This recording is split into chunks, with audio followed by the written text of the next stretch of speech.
Hello again.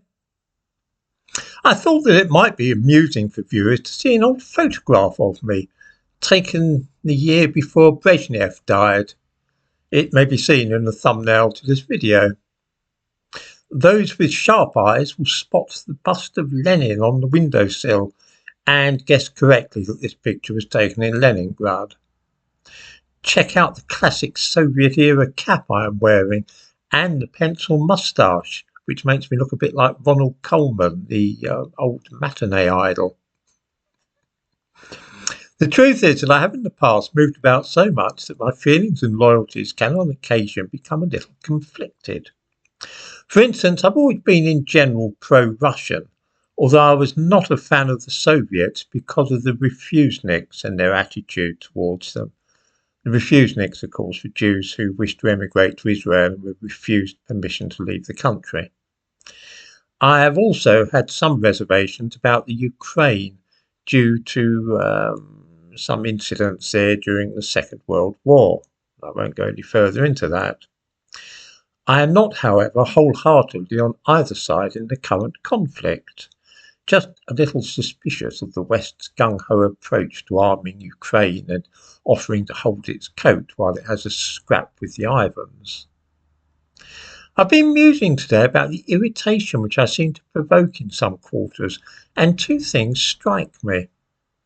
The first is that when I hear or read something, the very first question I always ask myself is this true? That must come before any question of whether whatever is being said offends or upsets me.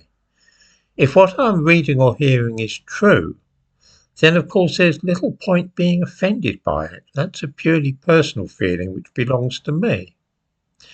It strikes me that my most vociferous critics, though, do not always ask themselves this one important question.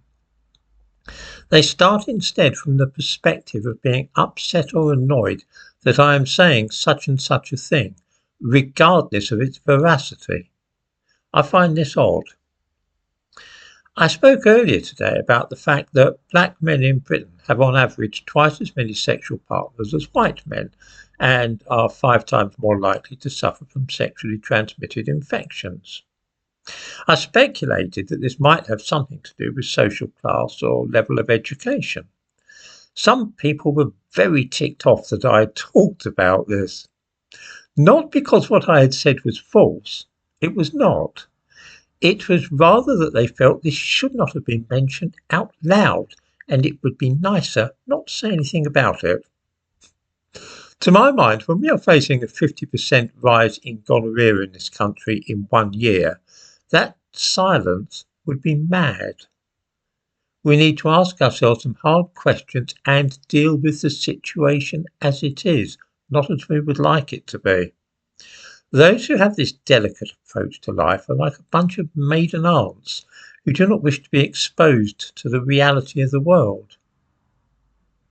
I'm irresistibly reminded of the possibly apocryphal story of the Bishop of Worcester's wife in 1860, who, on hearing about Darwin's theory of evolution, is said to have exclaimed, "My dear, descended from the apes? Let us hope it's not true. But if it is, let us pray that it will not become generally known." This is precisely how those who dislike what I said about gonorrhea this morning feel. They hope it is not true, but if it is, then they hope it will not become generally known.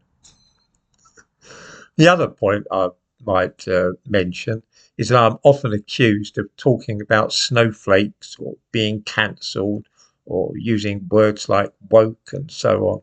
I have never in the whole course of my life used any such expressions, and yet I see folks suggesting often that I am complaining about woke or some other fashionable expression.